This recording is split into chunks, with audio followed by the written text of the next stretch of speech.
사랑하는 내 오랜 벗들이여, 안녕하십니까? 김 교수입니다. 이 늙은이가 세상의 바람과 햇살을 맞으며 살아온 지 어느덧 100년이 넘었으니 참으로 긴 세월이었습니다. 100살이라는 나이, 그저 숫자에 불과하다 여길 수도 있겠으나 이 긴 시간의 강을 건너오며 뼈저리게 깨달은 것이 하나 있습니다. 우리네 인생은 마치 긴 기차 여행과 같더군요. 젊은 날에는 수많은 승객을 태우고 시끌벅적한 역들을 지나왔지만 70이라는 나이는 이제 기차가 종착인 황혼을 향해 서서히 속도를 줄이며 들어서는 시간입니다. 지난 세기를 되돌아보니 우리는 참 많은 착각 속에 살았습니다. 인생의 가장 큰 후회는 돈을 많이 벌지 못한 것이 아니었습니다. 가장 큰 실수는 내 기차에 너무 많은 사람을 태우려 애썼다는 것이지요.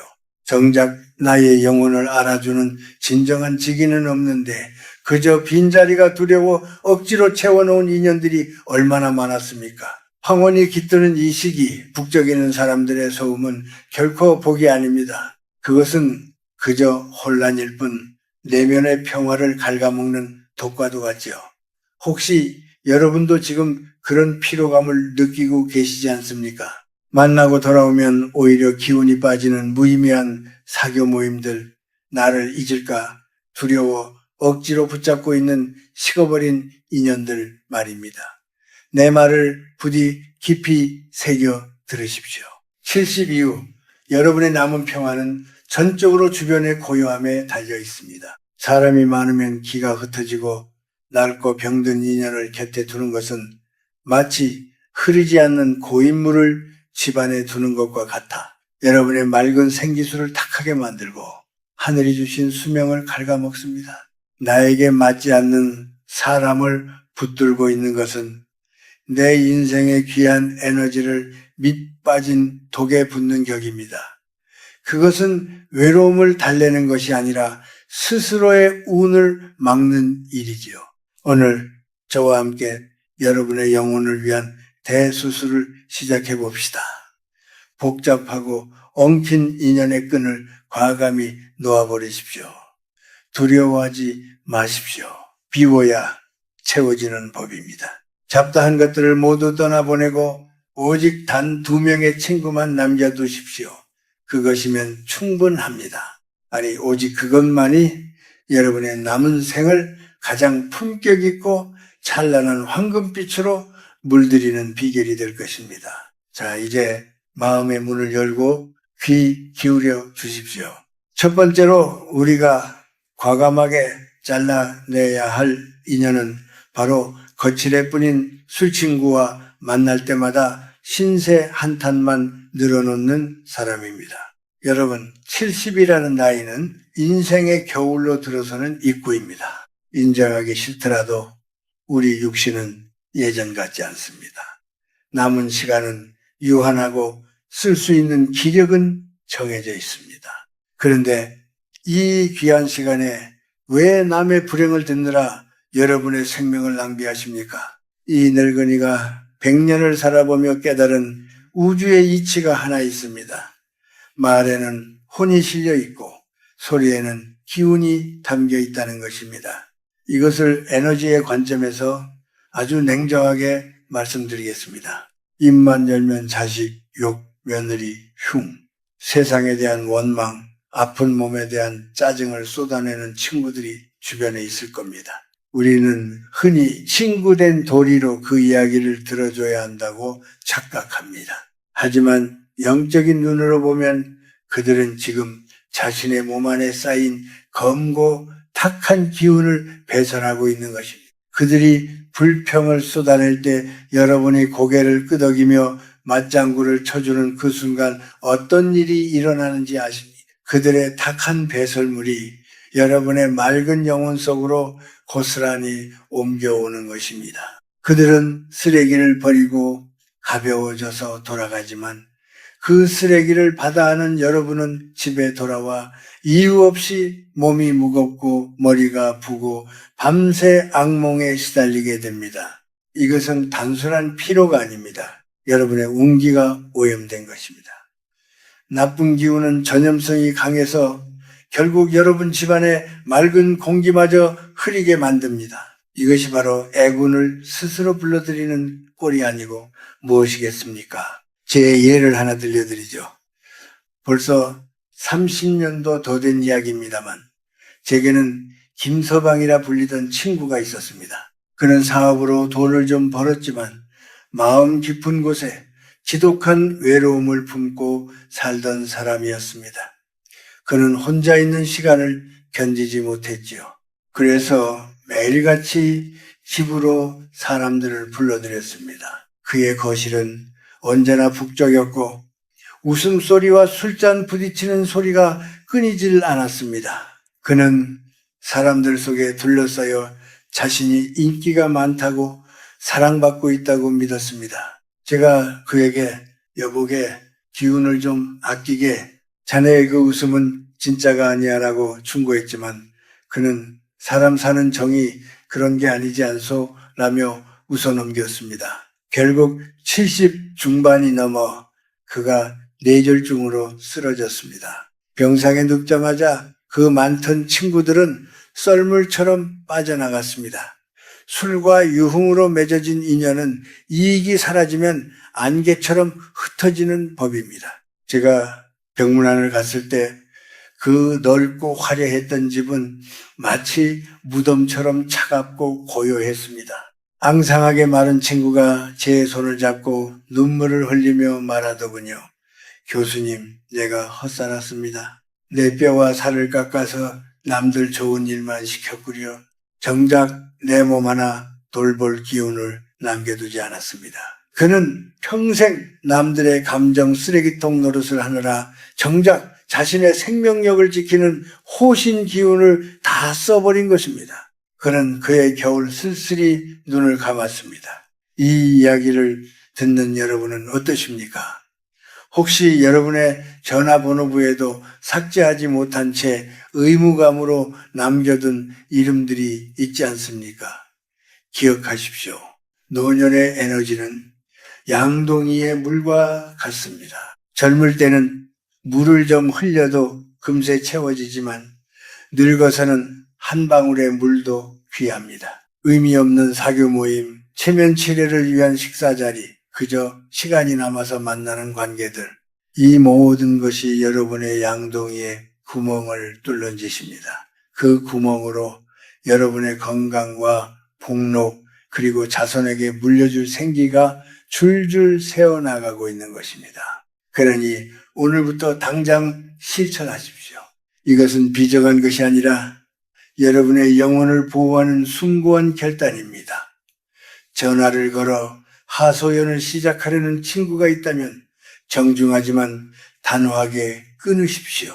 내가 요즘 기도가 필요해서 마음을 쉬게 하고 싶네 라고 말하고 거리를 두십시오. 만났을 때 기분이 좋아지는 사람이 아니라면 과감하게 인연을 정리하십시오. 여러분의 집은 사원수행과 같이 정갈해야 합니다. 나쁜 말을 뱉는 사람, 기운을 빼앗는 사람을 여러분의 신성한 사원에 들이지 마십시오. 운명은 여러분이 누구와 함께 시간을 보내느냐에 따라 결정됩니다. 썩은 사과 하나가 상자 전체를 썩게 하듯 부정적인 사람 하나가 여러분의 노년을 병들게 할 수 있음을 명심해야 합니다. 부디 껍데기는 가라앉게 두고 알맹이만 남기십시오. 그래야 여러분의 남은 생에 맑고 향기로운 복이 깃들 것입니다. 두 번째로 여러분이 목숨을 걸고 지켜야 할 인연, 그것은 바로 늙은 배우자 혹은 평생을 함께 해온 영혼의 동반자입니다. 나쁜 인연을 정리하여 비워낸 그 자리에 가장 먼저 모셔야 할 귀인은 먼 곳에 있지 않습니다. 바로 지금 등 돌리고 누워있는 그 사람, 밥상머리에서 쩝쩝거린다고 구박했던 바로 그 사람입니다. 많은 노인들이 범하는 가장 어리석은 실수가 무엇인지 아십니까? 남에게는 관대하면서 내 곁을 지키는 배우자에게는 가혹하리만큼 인색하다는 것입니다. 지겨워 죽겠다는 말을 입에 달고 살지요. 제가 겪은 비극적인 이야기를 하나 해드리겠습니다. 제 지인 중에 꽤 큰 사업을 일구었던 박 회장이라는 분이 계셨습니다. 밖에서는 호탕하고 인신 좋은 회장님으로 통했지만 집안에서는 폭군이 따로 없었습니다. 늙어가는 아내가 음식을 조금만 짜게 해도 걸음이 조금만 늦어도 불같이 화를 냈습니다. 도대체 할 줄 아는 게 뭐냐며 무시하기 일쑤였죠. 그는 늘 말했습니다. 돈은 내가 벌고 저 여자는 편하게 살기만 했다고 말입니다. 그는 자신의 성공이 오로지 자신의 능력 덕분이라고 믿었습니다. 그러던 어느 날 평소처럼 아내에게 물 좀 가져오라고 소리쳤는데 대답이 없었습니다. 부인이 부엌에서 쓰러져 심장마비로 세상을 떠난 것입니다. 박 회장은 처음에는 슬퍼하는 듯 했지만 내심 이제 잔소리 안 듣고 자유다라고 생각했을지도 모릅니다. 그러나 진짜 재앙은 그때부터 시작되었습니다. 아내가 떠나고 정확히 1년 뒤 저는 그의 집을 방문하고는 쏘스라치게 놀랐습니다. 그 화려했던 집안에 감돌던 온기는 온데간데없고 마치 폐가처럼 썰렁한 냉기만 가득했습니다. 박 회장은 1년 사이에 10년은 더 늙어버린 몰골로 멍하니 앉아 있었습니다. 그가 떨리는 목소리로 제게 말했습니다. 교수님, 집안에 해가 져버렸습니다. 아무리 보일러를 떼도 뼈가 시립니다. 내 재산, 내 명예. 그 사람이 없으니 다 휴지 조각입니다. 알고 보니 아내가 떠난 후 자식들과의 발길도 끊겼고 집안을 돌보던 보이지 않는 질서가 무너져 내리면서 재산 문제로 소송까지 휘말려 있었습니다. 아내라는 존재가 단순히 밥을 해주는 사람이 아니라 그 집안에 복을 붙들고 있던 기둥이었음을 뼈저리게 깨달은 것입니다. 하지만 이미 버스는 떠난 뒤였지요. 여러분, 이것을 에너지, 즉 기의 이치로 설명해 드리겠습니다. 부부란 무엇입니까? 이 우주에서 가장 강력한 음양의 결합입니다. 젊을 때는 사랑과 정력으로 살지만 늙어서의 부부는 서로의 생명을 지탱하는 에너지의 댐과 같습니다. 여러분의 배우자는 여러분의 인생의 기억을 공유하는 유일한 목격자입니다. 이것은 엄청난 영적 힘을 가집니다. 내가 젊은 날 얼마나 찬란했는지, 우리가 얼마나 힘든 고개를 넘어왔는지 기억해주는 사람이 곁에 있다는 것, 그것 자체가 여러분의 존재를 세상에 묶어두는 끈이 됩니다. 그런데 늙어서 배우자를 구박하고 미워하는 것은 내 집에 기둥을 도끼로 찍어내는 것과 같습니다. 배우자에게 쏟아내는 독설과 짜증은 집안의 공기를 찢어놓습니다. 집안에 흐르는 기운, 즉 가온이 찢어지면 어떻게 됩니까? 그 틈으로 병마가 들어오고 그 틈으로 재물이 새어나갑니다. 풍수지리를 따질 필요도 없습니다. 머리가 하얗게 센 두 노인이 서로의 등을 긁어주고 말없이 차 한 잔을 나누는 그 평화로운 광경. 그것이야말로 세상에서 가장 강력한 풍수이자 나쁜 기운을 막아내는 최고의 부적입니다. 그러니 오늘부터 태도를 완전히 바꾸십시오. 이것은 상대를 위한 봉사가 아닙니다. 여러분 자신의 만년을 위한 생존 전략입니다. 아내의 주름진 얼굴에서 남편의 굽은 등에서 부처를 보시고 예수를 보십시오. 그들이 둔해지고 깜빡깜빡하는 것은 여러분을 괴롭히기 위함이 아닙니다. 그저 세월의 파도를 함께 맞으며 낡아진 전우일 뿐입니다. 낡은 배일수록 못질을 함부로 하면 가라앉습니다. 지금 당장 실천할 수 있는 비법을 드리겠습니다. 아침에 눈을 뜰 때 입을 꾹 다물고 속으로 3번만 외치십시오. 이 사람이 내 생명줄이다. 이 사람이 내 복덕이다. 과거의 서운함이 떠오를 때마다 그것을 억지로 끄집어내어 현재의 시간을 오염시키지 마십시오. 그것은 스스로 독을 마시는 행위입니다. 그저 살아있어줘서 고맙소. 내 곁에 있어줘서 다행이요라고 읊조리십시오. 말이 곧 시가 됩니다.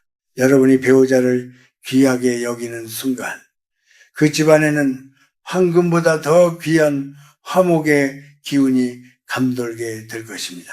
그 기운이 여러분을 고독사로부터, 우울증으로부터, 그리고 늑막의 비참함으로부터 지켜줄 유일한 방패임을 명심하십시오. 마지막으로 여러분이 세상 그 무엇과도 바꾸지 말고 목숨을 걸고 지켜야 할 두 번째 친구, 그것은 바로 거울 속에 있는 사람, 태어난 순간부터 흙으로 돌아가는 그 순간까지 단 한 번도 배신하지 않고 여러분 곁을 지킬 유일한 동반자, 바로 여러분 자신입니다. 너무나 당연한 말 같습니까? 하지만 지난 100년을 살아오며 제가 목격한 가장 슬픈 진실은 대부분의 사람들이 죽기 직전까지 이 소중한 친구를 철저히 외면하고 학대하다가 떠난다는 사실입니다. 평생을 누구의 엄마, 누구의 아버지, 어느 집안의 며느리라는 이름으로 사느라 정작 나라는 존재는 뒷방 늙은이 취급을 해오지 않으셨습니까? 자식들 입에 맛있는 것 넣어주느라 나는 찬밥에 물 말아 먹고 자식들 새 옷 사 입히느라 나는 다 늘어난 속옷을 기워 입으며 그것을 희생이자 사랑이라고 믿으셨을 겁니다. 제 고향 친구였던 최 여사의 이야기를 들려드리겠습니다. 그녀는 동네에서 보살로 통했습니다. 평생 남편의 술주정을 받아주고 시부모 병수발을 들고 아들 둘을 유학까지 보내며 헌신했습니다. 그녀의 입버릇은 항상 나는 괜찮다, 나는 아무거나 먹어도 배부르다 였습니다. 그녀는 자신의 몸을 돌보는 것을 사치라고 여겼고 자신의 감정을 살피는 것을 죄라고 여겼습니다. 70에 접어들어 남편을 먼저 보내고 이제 좀 편히 살아보려나 싶던 그때 그녀에게 덜컥 위암 말기 판정이 내려졌습니다. 평생을 바쳐 키운 아들들은 어땠을까요? 병원비 문제로 서로 다투기 시작했고 어머니는 왜 건강관리도 안 해서 우리에게 짐을 지우시냐며 짜증을 냈습니다. 병실에 누워 앙상하게 마른 최 여사가 죽기 며칠 전 제 손을 잡고 피를 토하듯 말했습니다. 교수님, 나는 자식들이 나를 버린 게 슬픈 게 아닙니다. 가만히 생각해보니 나를 가장 먼저 버린 사람은 바로 나 자신이었습니다. 내가 나를 귀하게 여기지 않는데 세상 천지 그 누가 나를 귀하게 여겨주겠습니까? 내 몸한테 너무 미안해서 눈물이 멈추질 않아요. 그녀는 평생 자신을 하녀처럼 부려먹었고 결국 그녀의 영혼도 주인인 그녀를 떠나버린 것입니다. 이것은 단순한 불효의 이야기가 아닙니다. 이것은 우주의 냉혹한 법칙입니다. 기의 관점에서 설명해 드리겠습니다. 여러분의 육체는 여러분의 영혼이 머무는 성전입니다. 그런데 이 성전을 청소하지도 않고 좋은 음식을 공양하지도 않고 늘 못났다 늙었다 아프다며 자학의 화살을 쏘아대면 어떻게 되겠습니까? 자신을 학대하는 마음은 강력한 살기가 되어 내면의 생명력을 파괴합니다. 내가 나를 홀대하면 내 몸을 감싸고 있는 보호막인 오라가 찢어집니다. 그 찢어진 틈으로 병마가 들어오고 가난이 들어오고 고독이 들어오는 것입니다. 많은 노인들이 겪는 원인 모를 통증과 우울증은 바로 오랫동안 무시당한 내면의 아이가 질러대는 비명소리입니다. 그러니 부디 오늘부터는 삶의 방식을 완전히 뒤집으십시오. 자식에게 줄 유산을 아껴서 보약을 지어 드시라는 말이 아닙니다. 마음가짐의 혁명이 필요합니다. 진정한 건강은 약병 속에 있지 않습니다. 진정한 건강은 마음의 고요와 자존감에서 나옵니다. 심신이 하나라는 말은 빈말이 아닙니다. 마음이 편안하면 꽉 막혔던 혈관이 뚫리고 내가 나를 사랑하면 죽어가던 세포도 다시 살아납니다. 이것이 바로 내공이 회복되는 과정입니다. 이제부터는 가장 좋은 음식은 자식이나 손주가 아니라 국물 한 방울까지 여러분 자신이 드십시오. 옷장 속에 아껴둔 가장 좋은 옷을 꺼내 입으십시오. 남에게 보이기 위해서가 아니라 거울 속에 나에게 예우를 갖추기 위해서 말입니다. 그리고 하루에 한 번 조용히 눈을 감고 자신의 가슴에 손을 얹으십시오. 그리고 말을 거십시오. 70년, 80년이라는 긴 세월 동안 이 험한 세상을 버텨내느라 고생한 나의 심장에게, 닳아버린 무릎에게, 주름진 손에게 진심으로 사과하고 감사하십시오. 고생했다. 미안하다. 그리고 사랑한다. 이렇게 자신과 대화하는 시간. 이것이야말로 세상에서 가장 위대한 기도이자 최고의 수행입니다. 여러분이 스스로를 귀한 손님처럼 대접할 때 우주도 여러분을 귀한 존재로 대우하기 시작합니다. 그때 비로소 여러분의 노년은 초라한 독고가 아니라 찬란하고 위험 있는 고독의 경지로 승화될 것입니다. 자신과 친해진 사람은 절대 외롭지 않습니다. 그 충만한 내면의 힘이 여러분을 마지막 순간까지 평안하게 지켜줄 것입니다. 이것이 제가 100년을 살아보고 얻은 가장 큰 깨달음입니다. 자, 이제 우리는 마음의 방향을 완전히 돌려야 합니다.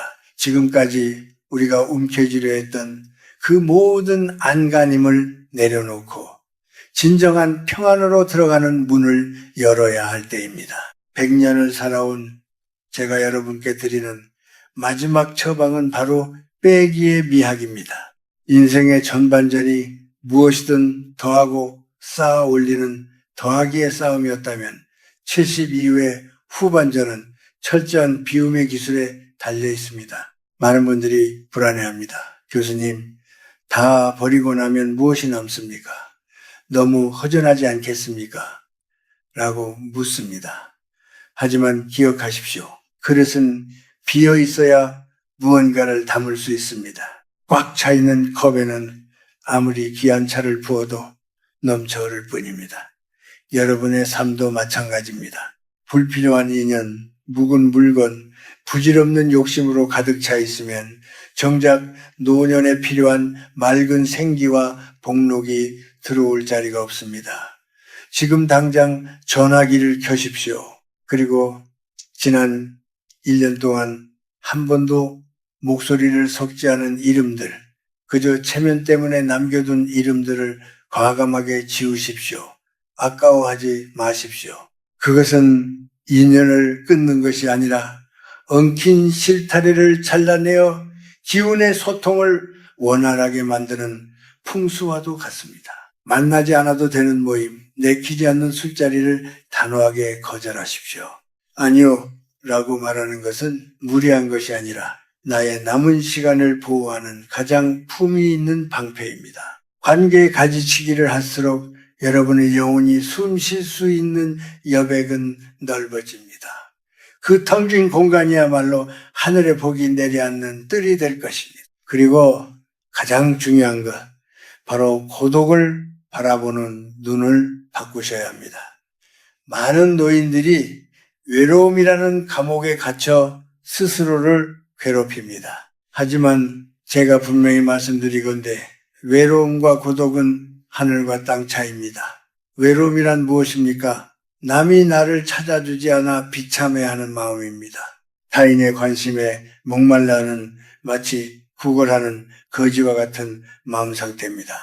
그러나 고독은 다릅니다. 고독은 타인이 없어도 스스로 충만한 상태, 홀로 있는 시간을 즐길 줄 아는 제왕의 마음입니다. 이것을 저는 고독한 항홀경이라 부릅니다. 70이 넘으면 우리는 누구나 혼자가 됩니다. 이것은 형벌이 아니라 신이 주신 선물입니다. 젊은 날의 소란스러움이 사라진 뒤에야 비로소 들리는 소리들이 있습니다. 아침에 일어나 홀로 차를 우리는 시간을 허송세월이라 여기지 마십시오. 첫 잔에서 피어오르는 김을 바라보며 창밖에 구름이 흘러가는 것을 지켜보는 그 순간 여러분은 혼자가 아닙니다.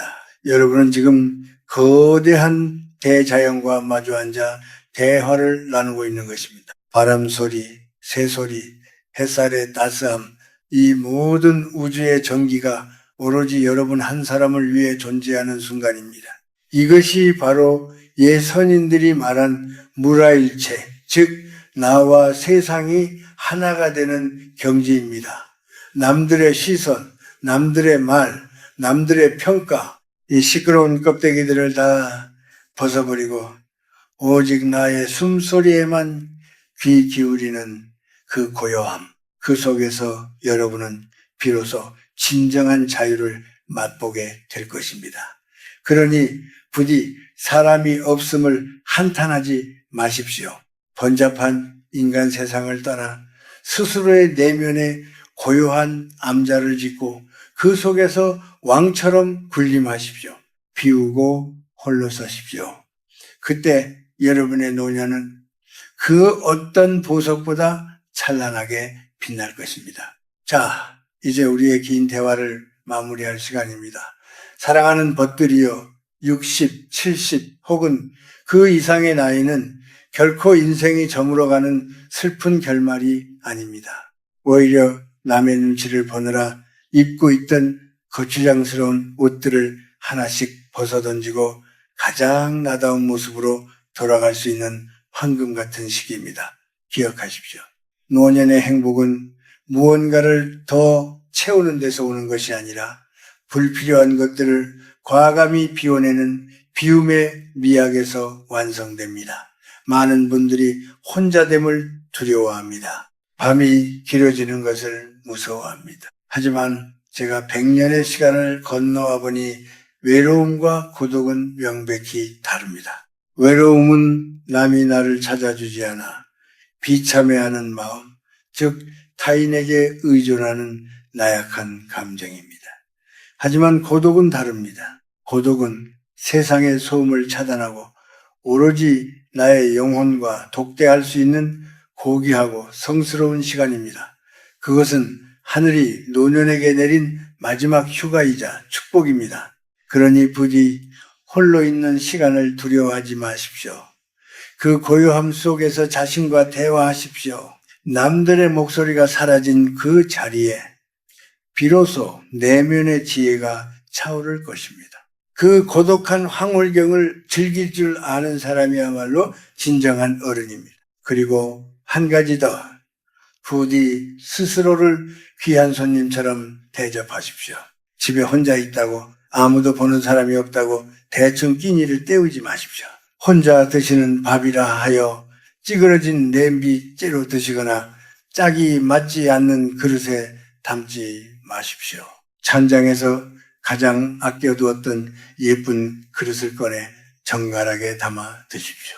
집안에 혼자 있을 때도 낡고 늘어난 옷 대신 단정하고 깨끗한 옷을 입으십시오. 내가 나를 하찮게 대하면 세상의 운기도 나를 하찮게 여겨 비켜갑니다. 반대로 내가 나를 귀빈으로 대우하면 우주의 좋은 기운도 이곳에 귀한 분이 계시는구나 하며 여러분의 뜰 안으로 모여듭니다. 자존감이야말로 만년의 운명을 바꾸는 가장 강력한 부적입니다. 이제 오늘 밤 여러분께 작은 숙제 하나를 드리겠습니다. 잠자리에 들기 전 딱 10분만 텔레비전을 끄고 전화기를 내려놓고 고요히 앉아보십시오. 그리고 마음속으로 2번의 감사를 전하십시오. 첫 번째는 밉고 곱고를 떠나 내 인생의 긴 여정을 함께 해주었던 배우자에게 혹은 이제는 기억 속에만 존재하는 그 사람에게 함께 해줘서 고마웠어라고 전하십시오. 그 용서와 감사가 여러분의 가슴에 맺힌 응어리를 풀어줄 것입니다. 두 번째는 70년, 80년 이 모진 풍파를 견디며 단 한순간도 멈추지 않고 뛰어준 여러분 자신의 심장에게 그리고 이 늙고 병든 육체에게 정말 고생 많았다. 버텨줘서 고맙다라고 쓰다듬어 주십시오. 인생은 흐르는 물과 같습니다. 거센 계곡을 지나온 물일수록 하류에 닿으면 더욱 깊고 넓고 고요하게 흐르는 법입니다. 여러분의 남은 생이 그 잔잔한 강물처럼 평화롭기를 세상의 짐을 모두 내려놓고 오직 나 자신과 나의 반쪽 이 두 벗과 함께 가장 아름다운 석양을 맞이하기를 간절히 소망합니다. 부디 오늘 밤은 지나간 일에 대한 후회도 오지 않은 내일에 대한 불안도 모두 내려놓으십시오.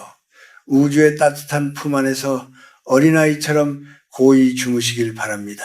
여러분의 밤이 평안하기를 기도합니다. 저는 김 교수였습니다. 감사합니다.